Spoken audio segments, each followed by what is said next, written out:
Transportation मधले question कोणकोणते येतात हे बघा.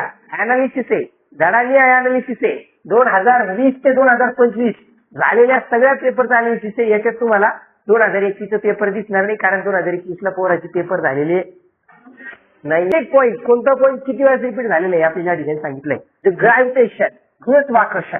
तर याच्यामध्ये केपलर लॉ आलेला आहे बघा 2 वेळेस, आणि केपलर लॉ यावर्षी सुद्धा येणार. येणार कोण? केपलर शिवाय हायस्ट कोण? केपलर बाबाचे 3 नियम पाठ करायचे. लास्ट इयरला 2025 ला पण आला होता क्वेश्चन. तो कसा आला होता? ऍप्लिकेटिव्ह क्वेश्चन आला होता. याच्यामध्ये आपण कोणता लॉ वापरला? ओके, 3 लॉ आहे. The orbit of the planet is an ellipse with the sun at the one of the foci. त्याला आपण मराठीत काय म्हणतो? ग्रहाची कक्षा ही लंबवर्तुळाकार असून ग्रह त्या सूर्याच्या कक्षेच्या एका नादीवर असतो. The second law, what is the second law? The line joining the planet and sun space equal in and equal inter of time. ग्रहाला सूर्याशी जोडणारी सरळ रेषा समान कालावधीत समान क्षेत्रफळ व्यापन करते. Yes, second law. Third, the period of its revolution around the sun is directly square of its period of square is there. लक्षात ठेवा, square of its period of revolution is directly proportional to the cube of mean distance of the planet from the sun. ग्रहाला काय ते सूर्याची परिक्रमा करणाऱ्या ग्रहाच्या आवर्तकालाचा वर्ग हा सूर्याच्या आणि ग्रहाच्या सरासरी अंतराच्या घनाला समारूपाची असतो. The T square is directly proportional to the R cube. What is R? R is the average distance, सरासरी अंतर आहे. कोणामधलं?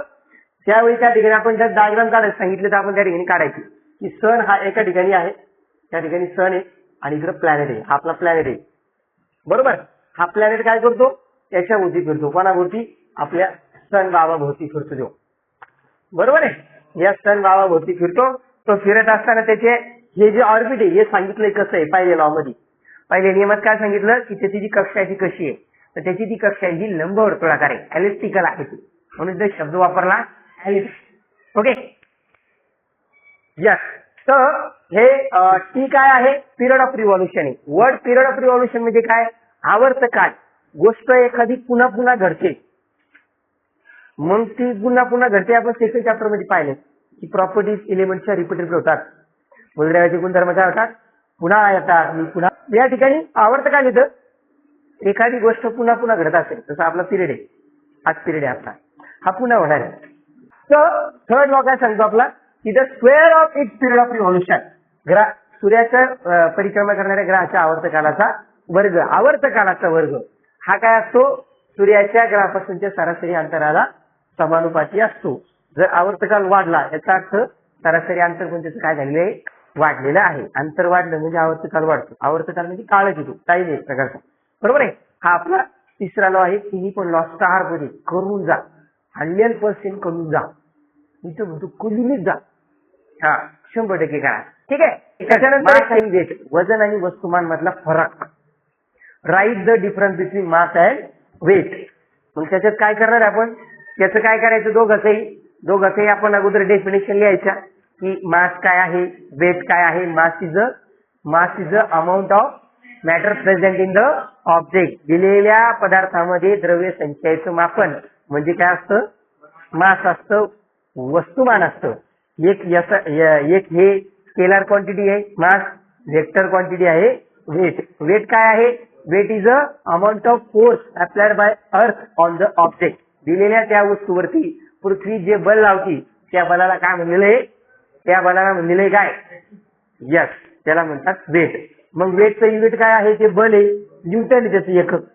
न्यूटन बल आहे ना, ते बलाचं एकक न्यूटन असतं. आणि याचं काय? केजी आहे, किलोग्रॅम. त्याच्यानंतर मास नेवरची आहे का? ती स्केलर क्वांटिटी आहे, ती बदलत नाही.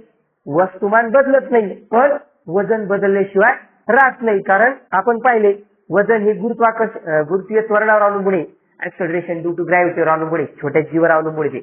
छोट्या जीवर त्याचा फॉर्म्युला काय? W बरोबर आहे mc, हा त्याचं फॉर्म्युला आहे. हे 4 सेंटेन्सेस लिहायचे. लक्षात ठेवा, एक सेंटेन्स म्हणजे अर्धा मार्क, पण तो एक्सपेक्टेड बरं का. तुम्ही काही सांग, गाणं लिहा, एक नंबर है की नाही? गाणं लिहिणं जमणार आहे का तिथं? हा, यस. तर हे झालं आपलं मास आणि वेट. किती वेळेस आलेलं आहे? 3 टाइम आलेलं आहे. 20 ला आलंय, 23 ला आलंय, 25 ला आलेलं. आणि लक्षात केपलर पण आला होता मागच्या वर्षी. आय थिंक मला चांगला आठवतंय, हा सुद्धा आला होता. केपलर बाबा सुद्धा आला होता, यावर्षी पण येणार. तो पण म्हणतो मी पुन्हा येईन, मी पुन्हा येईन. आणि याच्यामध्ये न्यूमेरिकल सांगतात पहा, गणित आले होते. गणित कोणते?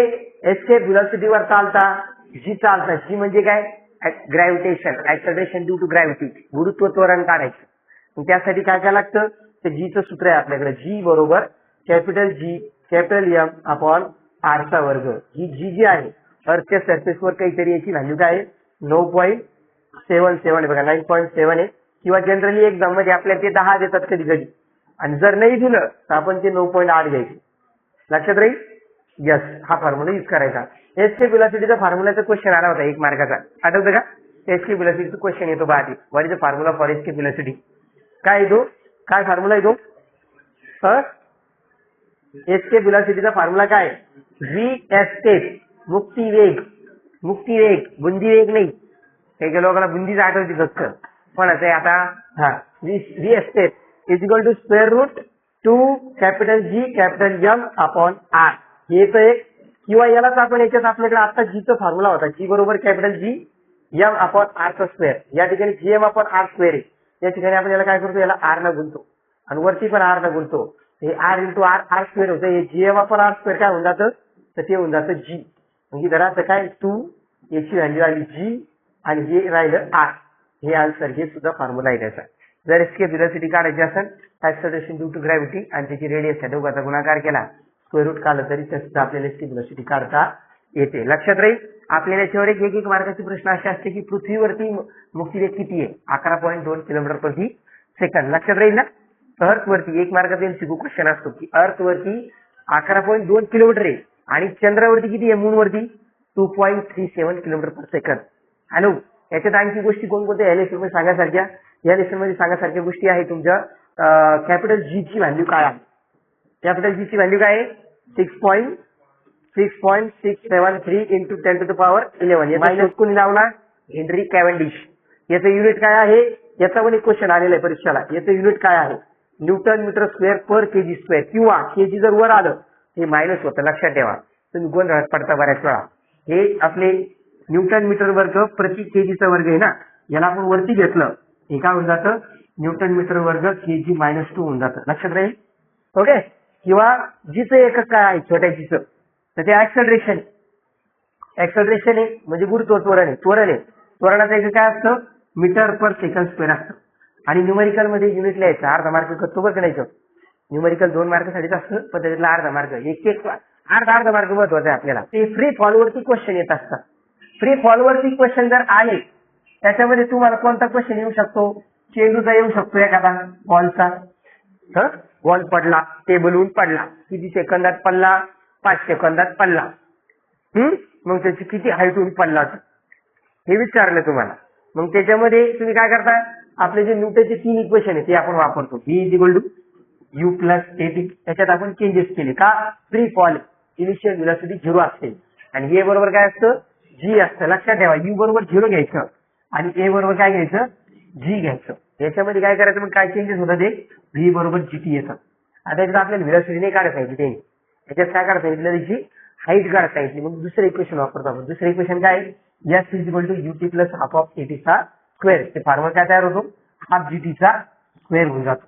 टाइम दिलेला आहे, S काढायचे, ½ इंटू G किती सांगितले? 10 देतात ते, देऊ दे त्याला 10. इंटू काय करतात? T किती आहे? 5 चा वर्ग, 5 × 5 काय होतंय? 2 पंचे 10, 5 गुणिले 5 काय होऊन जातं? 5 × 5 = 25, 25 × 5 = 125. 125 मीटर पडला भाऊ, मोकळा पडला चांगला, चेडू बनलं बरं, माणूस नाही पडलं. तर हे याच्यावर आधारित न्यूमेरिकल येतात. कधी कधी पण वस्तू काय करतो आपण? वरती फेकतो. लक्षात ठेवा, वरची हाईट, वरचं व्हेलॉसिटी 0 घ्यायची, पण अपोजिट डायरेक्शनला फेकलं ना, गुरुत्वाकर्षण बलाच्या अपोजिट काम करतो आपण. तर A = -G घ्यायचं. लक्षात ठेवा. लक्षात राहील ना? हे न्यूटनचे 3 इक्वेशन वापरायचे. कधी? जेव्हा वस्तू वरून खाली पडली, वस्तू पडली ना, वरून पडली, त्या टायमाला काय करायचं भाऊ? A = -G घ्यायचं. न्यूटनची 3 समीकरणापैकी एक समीकरण तिथं उपयोगात आणावं लागणार आहे आपल्याला. ओके, हा झाला आपला पहिला धडा. काही अडचण कोणाला पहिल्या धड्यात? इमानदारीनं विचारा. पोरं काय करते? काहीच करीत नाही. आणि सर, हो सर, लय छान, बरोबर, आवडलं आमचं, आम्हाला तुमचं. तुम्ही सांगितलं ना आम्हाला कळलं नाही. हा अरे आपल्याला फक्त कमीत कमी स्वत्वाची जाणीव व्हायला पाहिजे. सगळ्यात महत्वाची गोष्ट आपल्याला फक्त आपणच ओळखू येत नाही. आपण ओळखून घेतच नाही. हा काही गेलो काय म्हणजे पाहिजे का फक्त 15 मार्कात पेपर लिहून आली. अरे मला हेच कळत नाही 15 मार्काचा पेपर लिहिता कसे तुम्ही. ऍक्टिव्ह होतीच 15 मार्काची. पहिला प्रश्न 10 मार्काचा आहे.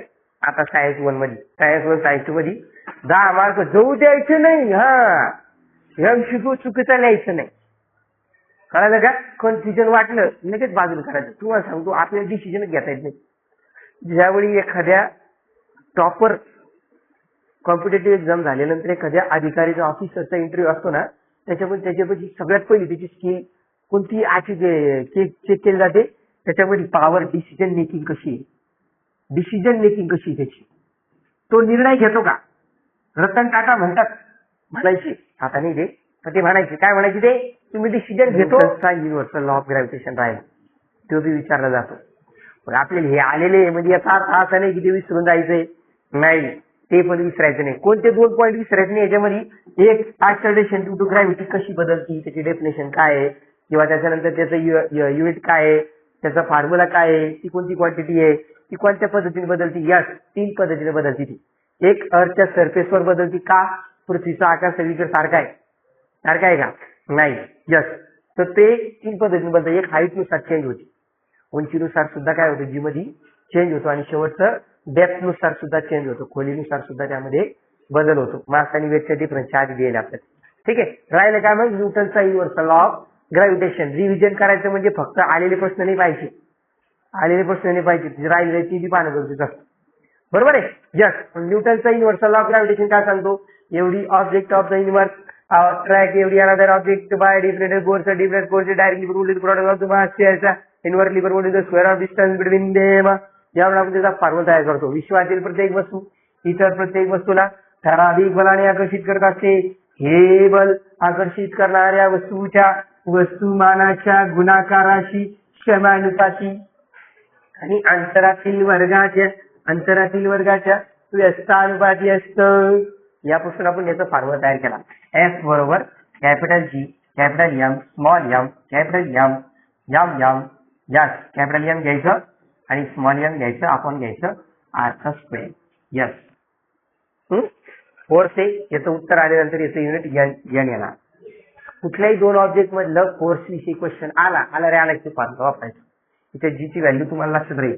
हा ऍक्सलरेशन इश्यू काय आहे हा ग्रॅव्हिटेशनल कॉन्स्टंट आहे युनिव्हर्सल ग्रॅव्हिटेशन कॉन्स्टंट गुरुत्वीय स्थिरांक आहे आणि त्याची किंमत काय आहे जी बरोबर काय आहे 6.673 into 10⁻⁻11 newton metre square per kg square. शाबाश असं करायचं. ठीक आहे. यस जाऊया. आता हा झाला आपला पहिला लेसन. काय अडचण पहिल्या लेसन मध्ये कोणाला यस काही राहिली नाही फक्त डेफिनेशन राहिली आपली centripetal force. An object is moving in the along the circular path. The force directed towards the center of the circle is called as the centripetal force. वर्तुळाकार कक्षेत फिरणाऱ्या वस्तूवरती तिच्या केंद्राच्या दिशेने बल प्रयुक्त होत असतं त्याला अभिकेंद्री बल असं म्हणत असतं. Yes, this is our first lesson revision. Is it problem to anybody?